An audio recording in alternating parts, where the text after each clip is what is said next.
सबसे पहले ये खबर है कि लकी मरवत के सराय नौरंग बाजार में धमाका हुआ।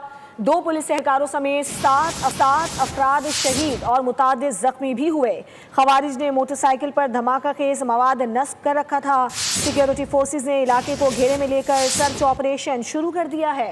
लकी मरवत के सराय नौरंग बाजार में धमाका हो गया, जिसके नतीजे में 2 पुलिस एहलकारों समेत 7 अफराद शहीद हो गए, जबकि मुतादिद जख्मी बताए जा रहे हैं। खवारिज ने मोटरसाइकिल पर धमाका खेज मवाद नस्ब कर रखा था। सिक्योरिटी फोर्सेस ने इलाके को घेरे में लेकर सर्च ऑपरेशन शुरू कर दिया है।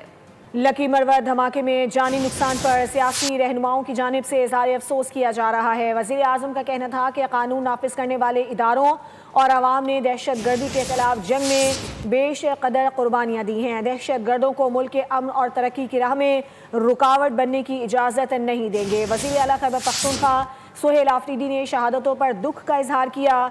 IG पुलिस से वाक़े की रिपोर्ट भी तलब कर ली। इसके अलावा गवर्नर पंजाब सरदार सलीम ने भी वाक़े पर शदीद मजम्मत की है। लकी मरवत में धमाके में जानी नुकसान पर सियासी रहनुमाओं ने भी इजहार अफसोस किया है। इस धमाके में 7 अफराद शहीद हुए हैं, जबकि मुतादिद जख्मी हैं।